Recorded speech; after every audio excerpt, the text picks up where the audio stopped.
They drove me home, pulled up outside my house. I went to get out of the car, there was no door handle. I can't open the door, they said use the window handle. And I went for the window handle and there was no window handle. It's pretty rare to survive serial killers. I went from being really, really scared, terrified, to being like, I've really got to do something here.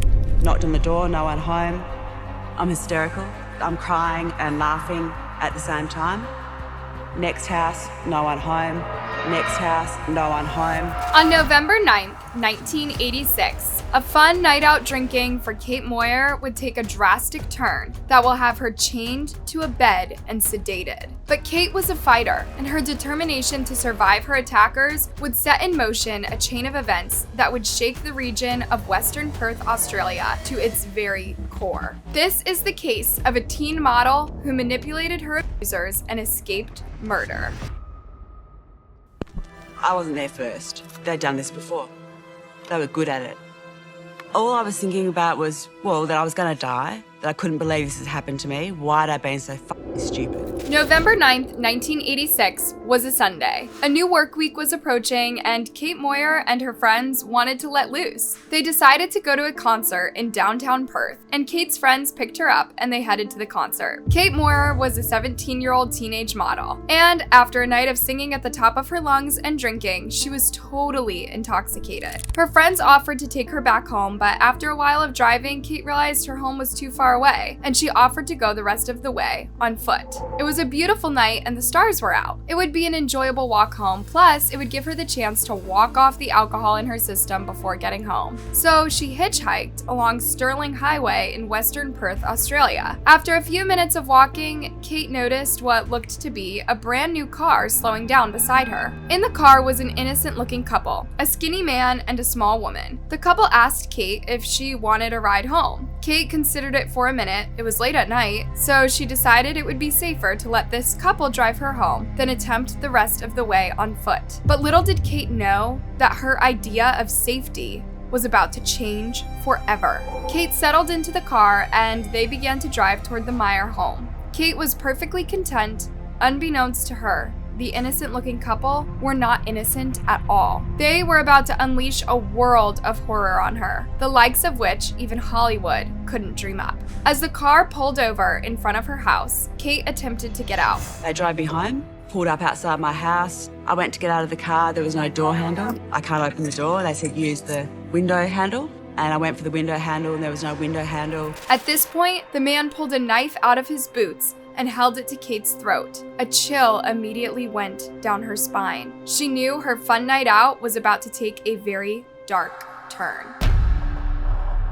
The next thing Kate felt was her head smashed into the back seat and a sharp pain down the middle of her brain. Even though she knew the atmosphere had changed and she was probably not going to survive, she still wanted to know exactly what was going to happen to her.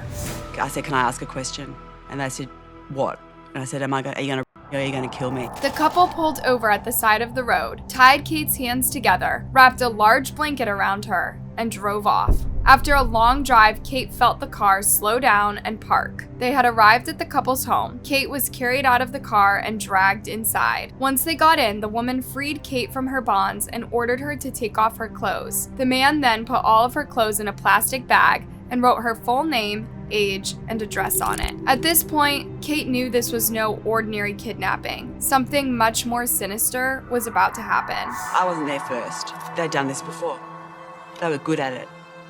All I was thinking about was, well, that I was going to die, that I couldn't believe this had happened to me. Why'd I been so fucking stupid? After Kate's clothing was properly cataloged, something very weird happened. The couple put on the 1982 Rambo movie, and as the movie played in the background, the couple held a knife to Kate's throat and started asking her questions about her life. As weird as it was to Kate, she quickly realized their intention. They wanted to know about her family so they could note down a list of people who could potentially come for her. Kate told them everything they wanted to know. She hoped that if she got them talking long enough, she could be lucky enough to delay whatever horror they had planned for her. But unfortunately for Kate, luck was far from her that fateful night.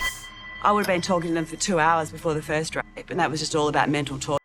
He made me dance in front of him to Romeo and Juliet. After the first ordeal, Kate thought it was over, but she soon found out the couple had more horrific plans in store for her. She sat on a chair at the end of the bed and watched. They've put 4 chains on the posts of a single bed. They chained my left ankle to the left post, my right ankle to the right post, my left hand to the left, my right to the right. Raped me again. I cry throughout this one.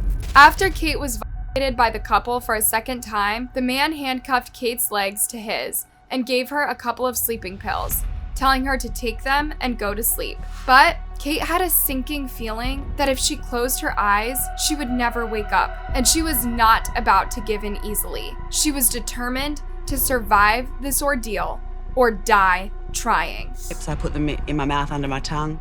I then take the sleeping pills out of my mouth, hide them under the mattress. Kate lay awake the entire night, terrified to death, but determined to live. So she started plotting her escape. She knew she didn't have long. She overheard the woman calling the names of other girls, making fun of the way they died. Kate knew it was only a matter of time before it was her turn. Kate swore to herself that even if she died, she would find a way to get them from the grave. She plotted the different ways she could get back at the couple that stole her freedom, even in death. People react differently with fear, but hers was really, you won't get away with this, whatever you end up doing with me.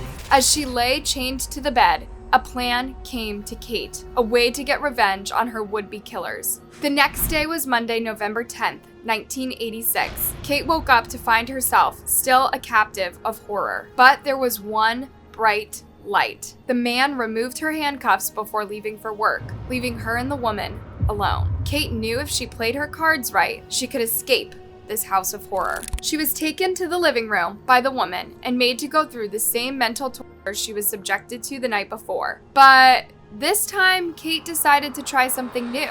She started talking to the woman, hoping to gain her trust enough to let her guard down. It worked. But every time the woman took her eyes off Kate for a second, Kate went to work, leaving parts of herself around the house, so that if the couple was eventually caught, the authorities would know she was their victim, and her parents would know she didn't run away from home. You see, Kate had been forced to call her parents and tell them that she was taking some time away from everyone. She didn't want what she said on that phone call to be the last things her parents knew about her. I just left evidence everywhere so that when I died, people would work out I was one of the missing girls. I hid my lipstick in the beanbag and a packet of cigarettes threw in the roof by standing on the back of the couch, so my parents would know I hadn't run away from home. The entire time, Kate was leaving evidence of her presence all over the house. She was also biding her time, waiting for the perfect moment to escape. It turns out luck was on Kate's side that day, because that moment came. A knock on the door forced the woman to lock Kate in a room, but in her rush to hide Kate away, she forgot to chain her to the bed. I was very compliant, I was very nice. I managed to become friends with her enough. She told me to go to the room, shut up and not say a word, or she'd kill me. The room Kate was locked in had a door and one small window. But Kate was resourceful. She had to figure something out soon or die. I went from being really, really scared, terrified, to being like, I've really got to do something here. Kate knew this was her time to escape. This was a rare opportunity she would never get again. She got to work trying to force the window open, and as luck would have it, the window opened. She jumped out of the window and landed head first on the hard ground. She felt a sharp pain in her head, her second since encountering the terrifying couple. But she didn't have time to dwell on the pain. She got up, disoriented and determined. She started running as fast as her legs could carry her. She went from house to house, half naked, covered in bruises, tears streaming down her face, terrified that her captor was on her heel. She never stopped to look back. Knocked on the door, no one home. I'm hysterical. I'm crying and laughing at the same time. Next house, no one home. Next house, no one home. Went to their back fence, hurdled their back fence, got attacked by a black dog. Though Kate could feel pain all over her body and she had just fought off a large black door, she was not giving up. She kept running, and eventually she ran into a man smoking a cigarette outside a store. I ran up to him and said, I've been please take me inside and call the police. Were you thinking at this point that she might come after you? Absolutely, why do you think? That's why I said if a woman comes here and says I've had a fight with her, that I'm her daughter, don't believe her. Can you please call the police? At the police station, a young officer was starting her career. She was excited for a case to come in, but little did she know that her fate was about to be intertwined with a young, terrified girl forever. Constable Laura Hancock was handed her first task. She would be interviewing a scared, bruised up teenager who was found wandering around the street. When Kate was brought, that was my first panic, because this is going to be the first statement I've ever taken as a police officer per se. Constable Hancock could see this was a terrified girl, but Kate was frantic, refusing to talk, and insisting they needed to go and arrest her kidnappers. She told them she thought they were serial killers and they had hurt other girls. She believed that there'd been others and that they had died, and she was going to die. Had she not escaped, she was going to die, and she was very emphatic with that. Constable Hancock was able to calm Kate down, and that's when Kate told her everything. All of the gory details of her capture and what she believed they had done to other girls before her. Although Constable Hancock believed every detail Kate told her, her superiors were not buying it. I'll never forget those words. As is verbatim, I have lived those words for 30 years. I was told that it was a bizarre story and to stitch her up for a false report. Hancock had her orders from her superiors, but her gut told her otherwise. She couldn't shake off the feeling that Kate was telling the truth. The way she told the story, she couldn't have made it up. The focus was, this is who they are, go get them. Listen to me, here's my story, this is why, this is how, and this is who. Go get them.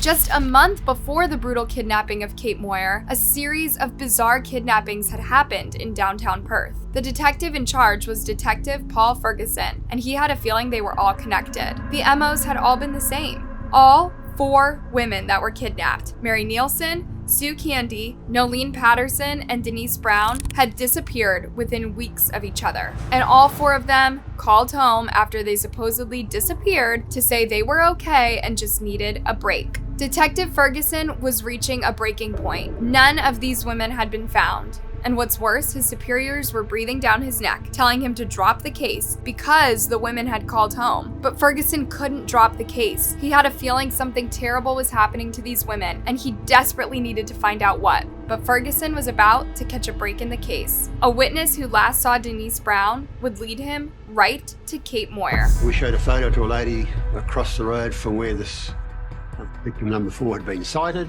She identified her as having been there catching a bus at the Fremantle. Ferguson had a lead, Fremantle. He quickly called the local police station at Fremantle, gave them the details of the cases he'd been working on, and told them he'd be there soon to investigate further. Fremantle detectives quickly made the connection between Kate Moir's story and the Ferguson's victim's pattern of behavior. I got a call over the radio from Chris Cassidy, who was another sergeant down at Fremantle at the time, to say that they were speaking to a young lady, and it could be connected to the Denise Brown file, and that I should come and speak with her. When Ferguson arrived and started speaking with Kate, he knew she was connected to Denise Brown. She told them the name of her kidnappers were David and Catherine Birney, a couple living in the Palmyra suburbs. She went ahead to describe their house and everything else about her kidnapping. At the time, neither Kate nor the officers knew the true horror David and Catherine Birney had committed, but they would soon find out. We were sitting in the lounge room together, Catherine and I, and Monday's paper was there, and there was a picture of Denise Brown's head. And Catherine started laughing. I said, "What's funny?" And she said, "You think a big girl like that could look after herself?" And you couldn't tell from the photo that she was a big girl.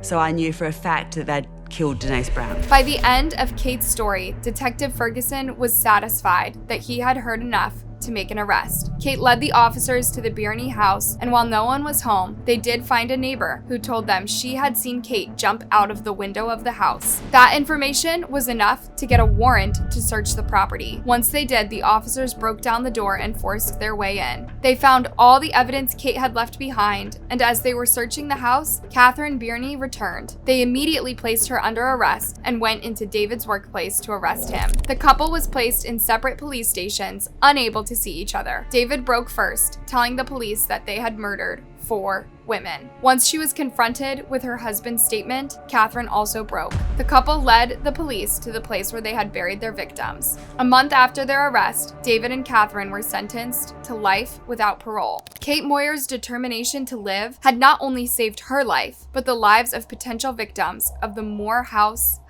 of Horrors.